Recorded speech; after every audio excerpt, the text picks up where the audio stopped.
Hai rekan-rekan sekalian, ketemu lagi di YouTube channel Dosen Daily.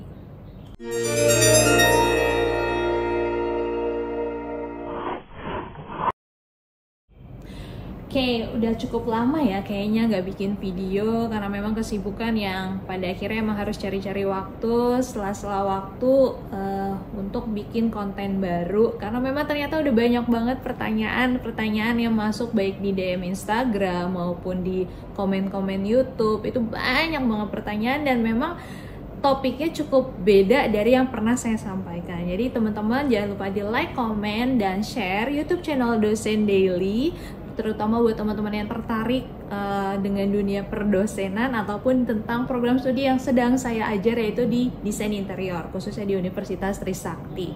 Nah, sekarang saya mau membahas tentang topik yang ternyata belum pernah saya bahas sebelum-sebelumnya, karena memang perkembangan di dunia dosen ini cukup pesat ya, dalam artian setelah pandemi banyak banget hal-hal baru, menggunakan aplikasi baru, teknologi baru, banyak banget deh hal-hal baru yang berbeda dari zaman sebelum pandemi ya.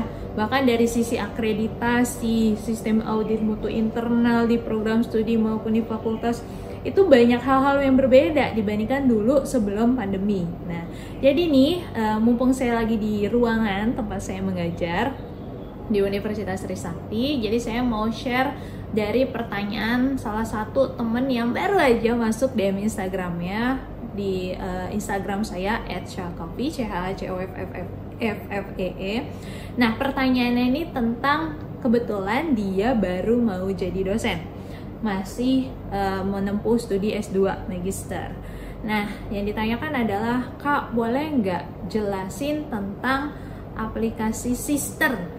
Ya, ini buat teman-teman dosen pasti pernah dengar tentang Sister, si Jali, si Jampang, dan sebagainya itu. Apa sih yang harus dipersiapkan dan gunanya itu untuk apa? Nah, sekarang kita akan bahas tentang Sister. Sebenarnya saya pengen ngebahas semua aplikasi yang digunakan oleh dosen di Indonesia. Namun rasanya videonya akan cukup panjang kalau menjelaskan sedetail itu. Saya akan coba jelaskan karena sekarang kebetulan pertanyaannya fokus ke salah satu aplikasi, yaitu Sister. Saya akan bahas tentang aplikasi Sister.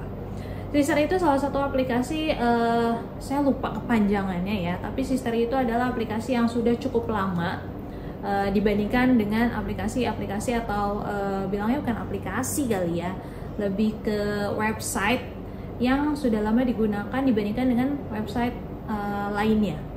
Kayak misalnya si Jampang, itu lebih lama Sister.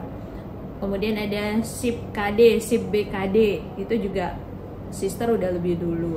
Kemudian ada juga apalagi ya, kalau di Trisakti itu ada namanya SIS, ada namanya SIM PPM, wah banyak deh, sisi lain itu banyak banget. Nah, saya akan fokus ke Sister untuk video kali ini. Sister itu sebenarnya kayak akun wajibnya dosen, tapi khusus dosen tetap atau DT atau DB lah ya istilahnya. Nah, untuk dosen tetap itu kita kan setiap semester harus melaporkan yang namanya BKD, beban kinerja dosen, BKD. Jadi teman-teman dosen yang baru mau menempuh atau masuk ke dunia dosen benar-benar harus ngafalin. Dan mungkin belajarnya lebih ke otodidak ya, karena banyak saya sendiri itu nggak yang ngejelasin, dosen senior tuh nggak akan ngejelasin ini loh Chay namanya BKD itu kepanjangannya ini loh Sister, nggak akan. Kalian akan belajar sendiri, cari tahu sendiri ya. Jadi untuk Sister ini adalah salah satu software atau aplikasi atau apalah itu namanya yang akan sering kalian gunakan setiap semester. Karena setiap semester itu dosen harus melaporkan BKD itu tadi. Nah, BKD ini atau beban kinerja dosen ini untuk melaporkan ke pusat nasional lah ya. Rata-rata pasti yang sudah memiliki NIDN atau nomor induk dosen nasional. Ya, NIDN, singkatan baru lagi kan. Aduh, nanti saya bikin glosarium deh khusus untuk ini. Jadi banyak banget singkatan-singkatan itu. Nah, balik lagi ke Sister, kalau teman-teman yang sudah punya NIDN pasti harus punya akun Sister, atau bahkan yang belum punya NIDN sih rata-rata ya, atau yang sekarang namanya NUPTK. Nah, itu saya belum hafal kepanjangannya apa, tapi kalau yang IDN kan nomor induk dosen nasional. NUPTK nomor urut apalah itu perguruan tinggi dan sebagainya. Itu panjang banget ya pokoknya singkatannya. Nah, NUPTK hampir sama seperti NIDN, cuman beda nama aja. Nah, itu nantinya teman-teman yang setiap semester harus melaporkan semester ganjil 24, 25 itu ngapain aja. Itu ada komponennya, komponen A, komponen B, komponen C, komponen D. Komponen A biasanya bersifat pengajaran, B penelitian, C pengabdian, D itu penunjang. Ya. Nah, itu mulai dari sekarang teman-teman harus memisahkan, mengelompokkan surat-surat apa saja yang harus di-scan, atau mungkin kalau yang dapat dari kampusnya berupa digital, bukan scanan, bukan printan, itu berarti harus save mulai dari sekarang buat kalian yang baru mau jadi dosen. Yang A itu penelitian, jadi pengajaran, jadi surat tugas baik dari dekan atau mungkin ada lagi dari rata-rata di dekan ya, atau mungkin ngajar di perguruan tinggi lain.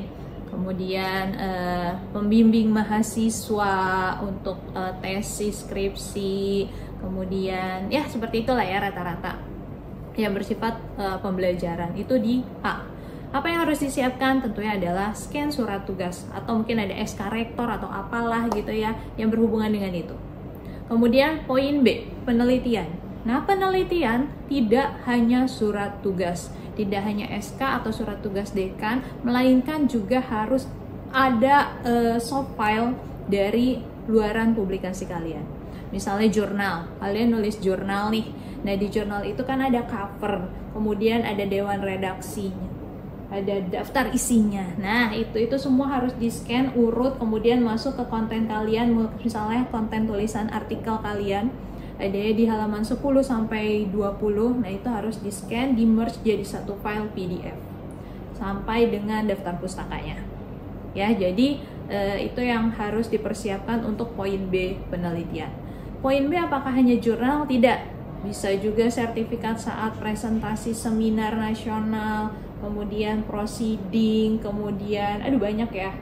Pokoknya menunjang akan penelitian. Ya.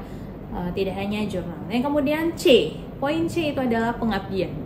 Poin C untuk pengabdian tentu selain surat tugas, lagi-lagi ya teman-teman harus mempersiapkan pengabdian itu tidak hanya PKM seperti disuruh oleh dekan melaksanakan pengabdian masyarakat di desa ini atau di kelurahan ini bentuk kegiatannya, kemudian ada keluarannya yang nanti masuk ke jurnal tadi. Ada juga misalnya kalau teman-teman di poin C bisa masukkan sebagai pembicara.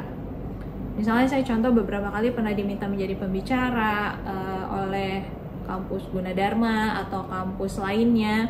Nah, itu surat tugas, kalau dari kampus lain bisa surat tugas atau undangan, tapi biasakan teman-teman kalau misalnya diminta menjadi pembicara di kampus lain atau di instansi lain, itu biasakan lapor ke dekan, kemudian diminta untuk buatkan surat tugas dekan.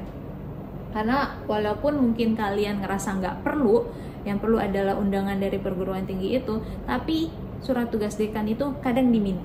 Jadi biasakan harus ada surat tugas. Oke? Kalau kalian misalnya, tapi bukan berarti aku nggak ada surat tugas nggak mau jalan, nggak gitu juga. Tapi surat tugas itu bisa hanya lebih bersifat formal kebutuhan untuk BKD kalian atau nanti untuk jabami kalian. Ya, itu untuk poin C. Kemudian ada juga poin D, penunjang. Nah, penunjang itu banyak banget. Jadi kalau teman-teman misalnya suka rajin ikut webinar, ikut seminar, atau mungkin itu bersifat mandiri ya, atau mungkin bisa juga sebagai anggota organisasi profesi. Kayak saya misalnya interior, kebetulan organisasi profesinya Himpunan Desainer Interior Indonesia atau HDI. Itu minta juga bukti keanggotaannya, bisa berupa kartu, sertifikat, dan sebagainya.